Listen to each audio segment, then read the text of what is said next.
Imagina você sair pra beber e do nada alguém rouba seus olhos. Parece loucura, mas isso realmente aconteceu com Olívio Corrêa. Olívio tem 56 anos na época e morava em Estância Velha, no Rio Grande do Sul. No dia 11 de novembro de 1995, ele foi pra um açougue e depois parou numa vendinha pra beber, como ele sempre fazia. Ele voltou andando e a partir desse momento não sabe-se o que aconteceu com ele. Ele deu algumas versões do ocorrido. Em uma delas, ele falou que alguns homens ofereceram carona para ele e quando ele entrou no carro, eles falaram: "Não queremos nada além dos seus olhos". Em outra versão, ele falou que 3 homens o colocaram à força num carro. No dia seguinte, pela manhã, 2 crianças acharam Olívio desacordado no matagal na beira de uma estrada de terra. Ele estava com o rosto todo ensanguentado e estava muito desorientado. Além de que, estranhamente, ele não conseguia abrir os olhos. Ele foi encaminhado para a cirurgia e quando os médicos perceberam, Olívio estava sem seus 2 globos oculares. Quando a polícia começou a investigar, eles pensaram na hipótese que Olívio teria caído em arame farpado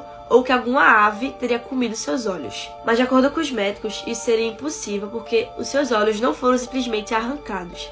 Eles foram removidos cirurgicamente. Com isso, acho que a primeira coisa que vem na cabeça de todo mundo é que roubaram os olhos dele por tráfico de órgãos. Mas segundo os médicos, isso também seria impossível, porque mesmo tendo sido removidos cirurgicamente, vários tecidos foram danificados e impossibilitariam o transplante. Além de que Olívio tinha saúde bem debilitada e já era idoso, e isso não é muito procurado no tráfico de órgãos. Após uma denúncia anônima, o delegado começou a investigar o caso como se alguém tivesse usado os olhos de Olívio em algum ritual, e que o prefeito e a esposa dele estariam envolvidos. Logo depois disso, sem muita explicação, esse delegado e outros funcionários foram afastados do seu cargo. A delegada que assumiu o caso rapidamente descartou a possibilidade de um ritual. O caso foi arquivado e a conclusão que tiveram foi que ele caiu em uma cerca de arame farpado e assim perdeu os olhos. E também tem uma teoria que Olívio foi abduzido por alienígenas e utilizado em experimentos. Em 2002, a família dele pediu a indenização, mas foi negada. Olívio Corrêa faleceu em 2010 de uma parada cardiorrespiratória 15 anos depois de perder seus olhos. E foi isso. Porque ninguém tá falando do caso bizarro da primeira mulher a morrer numa cápsula de suicídio na Suíça. Essa cápsula aqui existe e essa tecnologia foi criada para garantir uma morte rápida e sem dor. Só que a primeira mulher que teve a coragem de usar essa cápsula foi encontrada morta, porém com marcas de estrangulamento. Esse equipamento aqui, ele chama Sarco, e ele é projetado para criar um ambiente de baixa concentração de oxigênio, justamente para causar inconsciência antes da morte. Só que como acharam marcas no pescoço da mulher, agora estão questionando se de fato ela morreu na cápsula ou o processo não deu certo e alguém, para dizer que deu certo, foi lá e estrangulou ela. O promotor responsável pelo caso falou que os peritos, quando foram examinar o corpo da mulher, disseram que ela pode sim ter passado por uma situação violenta antes da morte. A fabricante do Sarco disse que o equipamento é seguro sim, que o objetivo dele é induzir a morte de maneira pacífica, descartando qualquer interferência humana direta no processo. A mulher foi encontrada sozinha dentro da cápsula e, em tese, o processo foi realizado como deve ser. Mas o caso está sendo investigado porque, já que esse equipamento foi criado para ser autossuficiente, a presença de marcas de violência no pescoço da mulher são suspeitas. Agora as autoridades estão aguardando o resultado completo da perícia, além de imagens do local e o laudo completo dos componentes que foram usados durante o processo dessa mulher. Agora como é que você tá? Deixa eu ver o teu corpo. Levanta. Como é que você tá, Pequenininha? Você tá com a cinturinha mesmo. Então, já fica legal. Será que a gente consegue nas fotos ser um pouquinho mais sensuais? Sim. Sei, deixa eu estudar como é que você tá a tua roupa. Deixa eu ver. A tua manga abaixa, sim? A tua alça? Ah, não.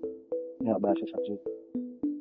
Nos anos 90, a TV brasileira era selvagem e valia tudo na luta pela audiência. E em 1998 não se falava em outra coisa que não fosse o caso do maníaco do parque. Matérias de jornal, de revista, programas de TV, o assunto era sempre o mesmo: o caso do maníaco do parque. E falando especificamente em programas de TV, o sensacionalismo era o pão de cada dia. E principalmente aos domingos a coisa piorava, já que esses 2 gigantes aqui estavam numa intensa luta para ver quem vencia ali na audiência.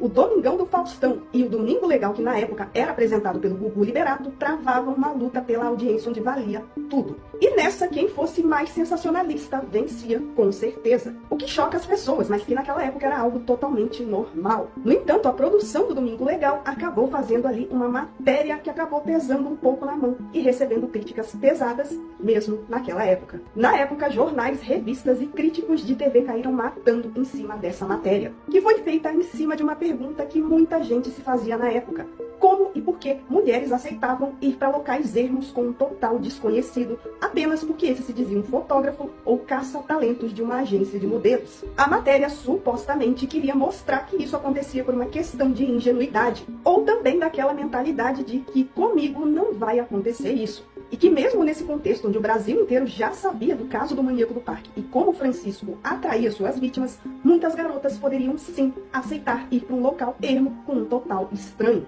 E como foi possível ver na matéria, algumas garotas realmente aceitaram correr esse risco.